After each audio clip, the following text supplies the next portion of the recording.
He's been called a consistent liar by Gay Byrne. A government minister said he carried too much baggage to be president, and Martin McGuinness himself has spoken of a West Brit element in the media being out to get him. Today, Mr McGuinness was asked a very direct question on his involvement with the IRA, and he gave a very direct answer. Here is what the Sinn Féin presidential candidate told me and my colleague Paul Byrne of TV3 in Cork this morning.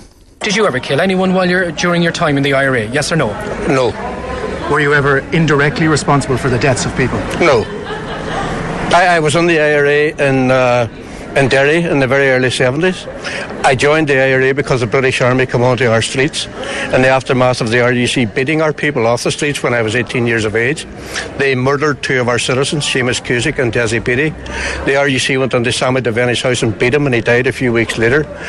People were being beaten off the streets by the forces of the state, and like many young men in the city, I decided I would join the IRA and I would fight against them. And I'm proud that I did that. I'm not ashamed of it, but I'm also very, very proud of the fact that whenever the British recognised the need to sue for peace, that I worked very closely with people like Tony Blair and indeed unionist leaders to bring about the Good Friday Agreement, and since to bring about the St Andrews Agreement, and since that the Hillsborough Agreement.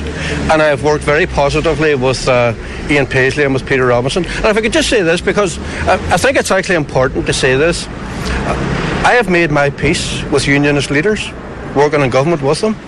But I do think that some people in the media down here, small elements of the media and in other political parties, need to think about peacemaking and how they make their peace with me. Why do you think Gay Byrne came out last night and said what he did? I'm not interested in what Gay Byrne said. I am here to make my pitch for the presidency of my country. I do so with a long track record in leadership.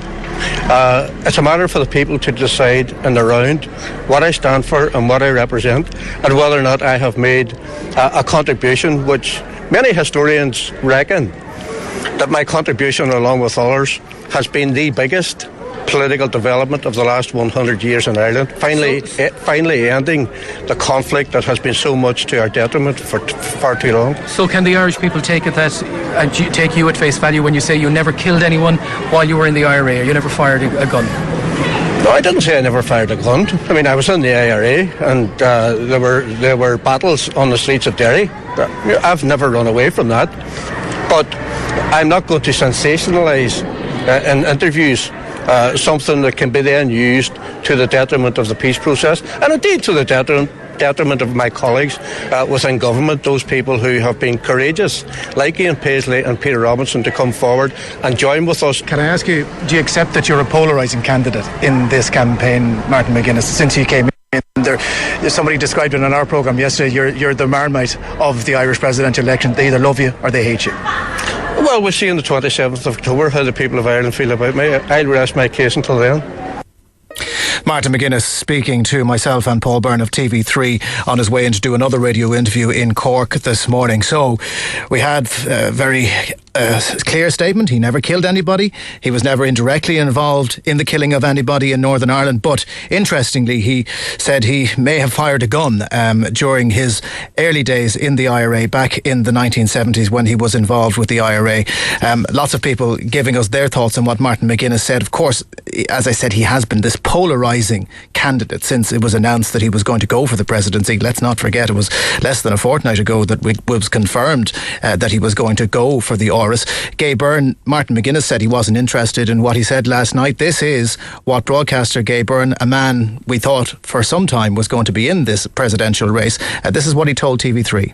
You interview these people and they are so well disciplined and so well honed that no interviewer gets anywhere with them. I've watched everybody else interviewing McGuinness, and I've watched everybody else interviewing Gerry Adams, and you get nowhere with them because they lie. They lie all the time. They lie consistently. They don't mind lying, and they've rehearsed their lies because they've been trained to lie, and that's what they do all the time. Is Martin McGuinness lying to the Irish people now in his bid for the presidency? Well, it depends. Quote me something he said, and we'll find out whether he lied. Well, he spoke to News Talk there yesterday or the day before, and he said that there was West Brit elements of the media that were trying to scupper his presidential bid. Is that true? He quickly backtracked on and said, no, that was a throwaway remark. I didn't mean that.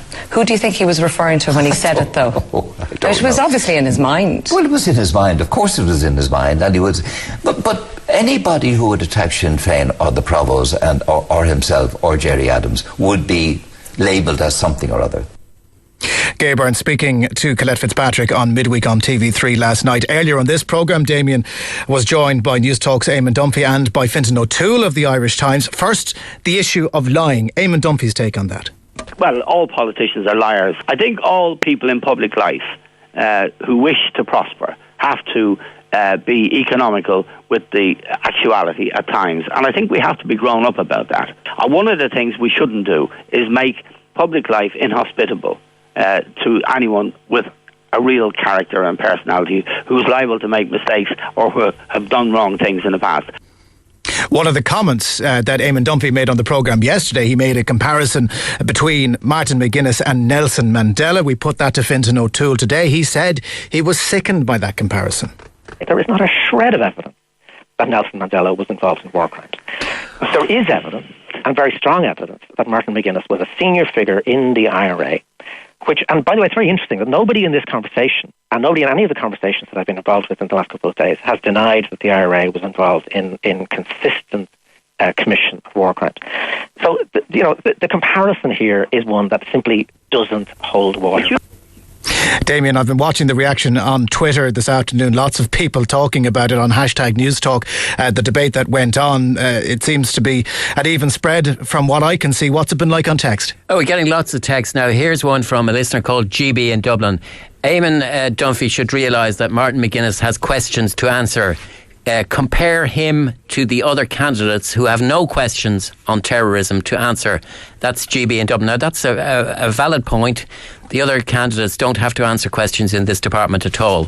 Listener says, this is Tom, why not ask your listeners, especially serving and retired members of our Army and Garda forces, by way of texting, how acceptable McGuinness would be to them as president?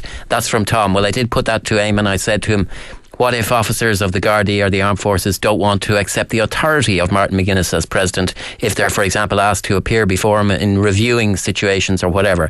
Listener says, invoking the International Criminal Court and the War Crimes Tribunals in respect of McGuinness and his IRA activities during the Troubles is a preposterous thing to do. How many more times have we mentioned the International Criminal Court in respect of Pope Benedict, delinquent priests' molestation of children? That's from Linda. Listener says, I wonder if John Hume would agree with Eamon Dunphy. I think not.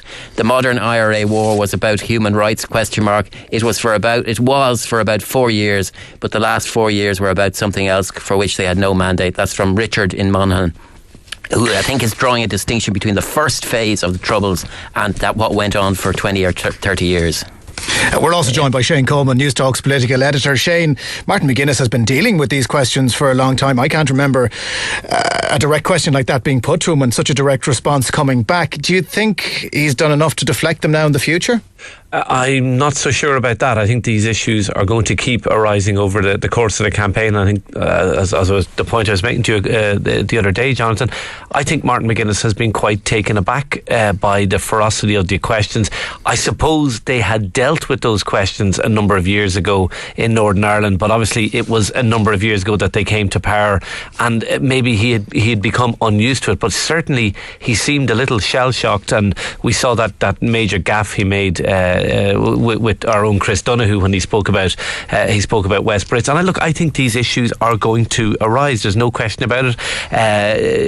Whether or not you agree with what Gay Byrne had to say, issues, for example, about the testimony he gave to the Savile Tribunal when he said he had not been a member of the IRA since 1974. That evidence was given under oath. Now, I think a lot of people would raise their eyebrows at that. And let's not forget, it's only last February that we had a government minister actually being forced to resign in relation to controversy over an affidavit sworn. And the other point I think will be consistently put to Martin McGuinness over the course of this campaign is Sinn Féin's stance in relation to the Irish Army, or Óglaigh na hÉireann. Now, it's only 5 years ago since the 90th anniversary of 1916, and as your listeners may remember, it was attended by all the leaders of the political parties bar Sinn Féin. Now, the only inference you can draw from the fact they didn't attend that that was that at that time they had a problem recognising the authority of Óglaigh na hÉireann, and now Martin McGuinness wants to be head of Óglaigh na hÉireann. So I think these are questions, I think they're legitimate questions, and I think they will be put to him. Now, I would also make the point, I think there's large sections of the electorate for whom what happened in Northern Ireland seems like a long time ago, and I'm not so sure they will be that exercised by them, and there's no question Martin McGuinness is a serious candidate in this race, Jonathan.